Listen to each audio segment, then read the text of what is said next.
வணக்கம் நண்பர்களே, ஜெர்சா கிச்சன் சேனலுக்கு உங்களை வரவேற்கிறேன். இன்றைக்கி நம்ம ரொம்பவே சூப்பரான ஃப்ரைடு சிக்கன் பிரியாணி எப்படி செய்யலாம்னு சொல்லி பார்க்கலாம்.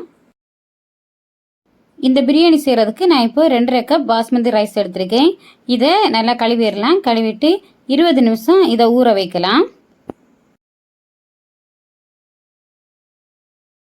இந்த பிரியாணிக்கு தேவையான சிக்கன் இப்போ 1 கிலோ எடுத்திருக்கேன். இந்த 1 கிலோ சிக்கனை நம்ம மேக்னேட் பண்ணிடலாம். அதுக்கு 1/4 டீஸ்பூன் மஞ்சள் தூள், 1/4 teaspoon Kashmir red chilli powder, 1 table spoon மிளகாய்த்தூள், 1/4 டீஸ்பூன் மிளகு, 1 டேபிள் ஸ்பூன் இஞ்சி பூண்டு பேஸ்ட், 1/2 டீஸ்பூன் கரம் மசாலா, அப்புறம் 1/4 கப் அளவு தயிர், இதுக்கு தேவையான அளவு உப்பு, இதெல்லாம் சேர்த்து இதை நல்லா நம்ம மிக்ஸ் பண்ணிடலாம். இதையும் ஒரு 1/2 மணி நேரம் ஊற வைங்க. எவ்வளோ நேரம் நம்ம அதிகமாக ஊற வைக்கிறோமோ அந்த அளவு நம்ம சிக்கன் ரொம்ப சாஃப்டாக இருக்கும்.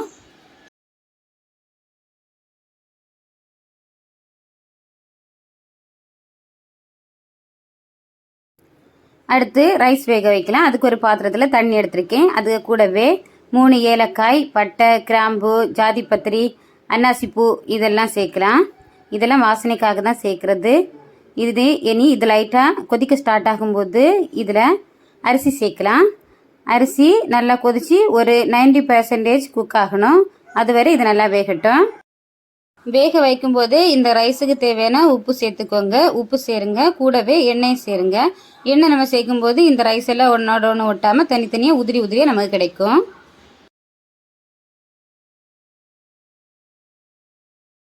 இப்போ நம்ம ரைஸ் நல்லா குக் ஆகிடுச்சு. இனி இதை வடிகட்டிடலாம். வடிகட்டிட்டு இதை கொஞ்ச நேரம் ஆற விடுங்க. 5 பெரிய வெங்காயம் ஸ்லைஸாக கட் பண்ணி வச்சுருக்கேன். இதை இனி ஃப்ரை பண்ணி எடுக்கலாம். பெரிய வெங்காயம் நம்ம பொரிச்சது எந்த அளவு அதிகமாக சேர்க்குறோமோ அந்த அளவு நம்ம பிரியாணி ரொம்ப டேஸ்ட்டாக இருக்கும். அதனால் ஃப்ரை பண்ணி சேர்க்குறது கொஞ்சம் அதிகமாகவே சேர்த்துக்கோங்க. ஃப்ரை பண்ணி எடுக்கும்போது இந்த வெங்காயம் கரியாமல் பார்த்துக்கோங்க. இது கரிஞ்சு போயிடுச்சுன்னா இதோட டேஸ்ட்டே நமக்கு மாறி போயிடும். ஒரு கசப்பு டேஸ்ட் கிடைக்கும். அதனால் ஒரு ப்ரௌனிஷ் கலர் ஆனதுமே இதை எடுத்துருங்க.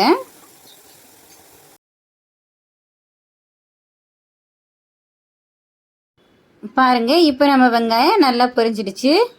இனி இதை நம்ம எடுத்துடலாம். இதை போலவே மீதி இருக்கிற எல்லா வெங்காயத்தையும் நம்ம ஃப்ரை பண்ணி எடுக்கலாம்.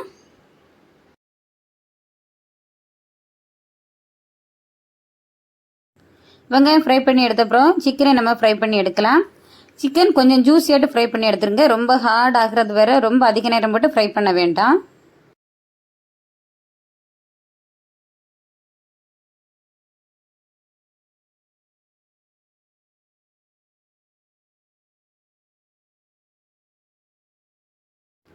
இப்போ நம்ம சிக்கன் ஃப்ரை ஆகிடுச்சு பாருங்கள். இந்த அளவு ஃப்ரை பண்ணி எடுத்தாலே போதும். இனி இதை வேற ஒரு பிளேட்டுக்கு நம்ம ட்ரான்ஸ்ஃபர் பண்ணிடலாம்.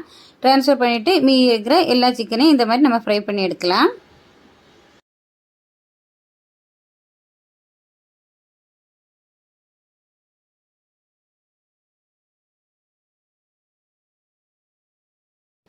இனி சிக்கன் ஃப்ரை பண்ண அதே எண்ணெயில் 2 டேபிள் ஸ்பூன் நெய் சேர்க்குறேன். நெய் மெல்ட் ஆனதும் இதில் இஞ்சி பூண்டு இந்த ரெண்டையும் தட்டி வச்சுருக்கேன். அதை இதில் சேர்க்கலாம். இஞ்சி பூண்டு இந்த ரெண்டும் நல்லா பொரியட்டும். நல்லா பொரிஞ்சப்புறம் பெரிய வெங்காயம் 2 ஸ்லைஸாக கட் பண்ணி வச்சுருக்கேன். அதையும் இதில் சேர்க்குறேன். அதையும் இதில் சேர்த்து நல்லா மிக்ஸ் பண்ணிக்கலாம். இனி இதான் லைட்டாக ஃப்ரை ஆகட்டும்.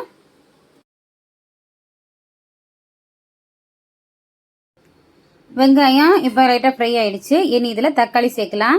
நான் இப்போ ஒரு தக்காளி ஸ்லைஸாக கட் பண்ணி வச்சுருக்கேன். அதையும் இதில் சேர்க்குறேன். இப்போது தக்காளியும் நல்லா வெந்துடுச்சு. இனி தக்காளி வந்தப்புறம் இதில் நம்ம ஃபஸ்ட்டே ஃப்ரை பண்ணி வச்சுருந்த வெங்காயம் கொஞ்சம் பொடிச்சு வச்சுருக்கேன். அதே நான் இப்போ இதில் சேர்க்க போகிறேன். பொடிச்ச வெங்காயம் சேர்க்கும்போது இது கலரை நல்லா கிடைக்கும். கூடவே இதோட டேஸ்ட்டு ரொம்ப அருமையாட்டாக இருக்கும். பொரிச்ச வெங்காயம் சேர்த்தப்புறம் இதை ஒரு முறை மிக்ஸ் பண்ணிக்கோங்க. மிக்ஸ் பண்ணிவிட்டு இனி இதில் பொரிச்ச சிக்கனை சேர்க்கலாம். பொரிச்ச சிக்கனை சேர்த்து நல்லா மிக்ஸ் பண்ணிக்கோங்க. நல்லா மிக்ஸ் பண்ணிவிட்டு இதில் நம்ம இனி தயிர் சேர்க்கலாம். நான் இப்போது 50 ml தயிர் எடுத்து வச்சுருக்கேன். அந்த 50 ml தயிரையும் இதில் சேர்க்குறேன். தயிரையும் சேர்த்து மிக்ஸ் பண்ணிக்கோங்க. மிக்ஸ் பண்ணிவிட்டு இதில் பிரியாணி மசாலா சேர்க்கலாம். இப்போது 4 டேபிள் ஸ்பூன் பிரியாணி பவுடர் இதில் சேர்த்துருக்கேன். அதையும் சேர்த்து நம்ம நல்லா மிக்ஸ் பண்ணலாம். இதோட ராஸ்மெல் போகிறது வரை நல்லா மிக்ஸ் பண்ணிக்கோங்க. மிக்ஸ் பண்ண பிறகு இதுக்கு தேவையான உப்பு சேர்க்கலாம். ஃப்ரை பண்ண சிக்கன்லேயும் உப்பு இருக்குது, அதனால் இந்த கிரேவிக்கு தேவையான உப்பு மட்டும் இப்போ சேர்த்துக்கோங்க. இனி கூடவே கொத்தமல்லி புதினா இந்த ரெண்டையும் சேர்த்து நல்லா மிக்ஸ் பண்ணிக்கலாம். இப்போ நம்மளோட சிக்கன் ரெடி ஆயிடுச்சு. இனி இதில் ரைஸ் சேர்க்கலாம். இதில் இருந்து பாதி சிக்கனை நான் இப்போது தனியாக எடுக்க போகிறேன். எடுத்துட்டு இதில் ரைஸ் கொஞ்சம் கொட்டுறேன். சிக்கனை மேலே கொஞ்சம் ரைஸ் இந்த மாதிரி வச்சுக்கோங்க. வச்சுட்டு இது கூடவே கொத்தமல்லி புதினா சேர்த்துக்கோங்க. மேலே கொத்தமல்லி புதினா சேர்த்தப்புறம் இதில் பொரிச்ச வெங்காயம் சேருங்க. பொரிச்ச வெங்காயம் கொஞ்சம் அதிகமாகவே சேருங்க. சேர்த்தப்புறம் இனி இதில் லைட்டாக எல்லோ ஃபுட் கலர் சேர்க்குறேன், அது ஆப்ஷனல் தான்.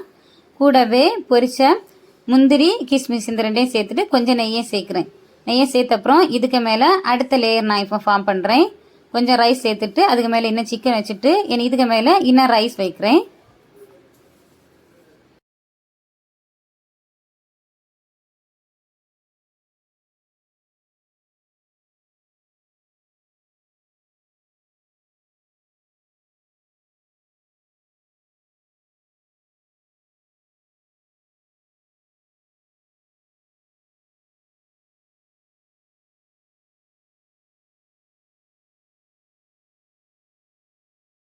இப்போ எல்லாம் செட் பண்ணி வச்சாச்சு. இனி தம் போட்டுடலாம். அதுக்கு இப்போ நான் ஒரு இரும்பு தோசைக்கல் எடுத்திருக்கேன், அதை அடியில் வைக்கிறேன். அடியில் வச்சுட்டு இனி அதுக்கு மேலே இந்த பிரியாணி பாத்திரத்தை வைக்கிறேன். வச்சு இதை நம்ம இன்னும் க்ளோஸ் பண்ணிடலாம். க்ளோஸ் பண்ணிவிட்டு ஒரு 20 நிமிஷம் இதை ஸ்லோ ஃப்ளேம்லேயே வச்சுருங்க. ஸ்லோ ஃப்ளேமில் 20 நிமிஷம் இருக்கட்டும்.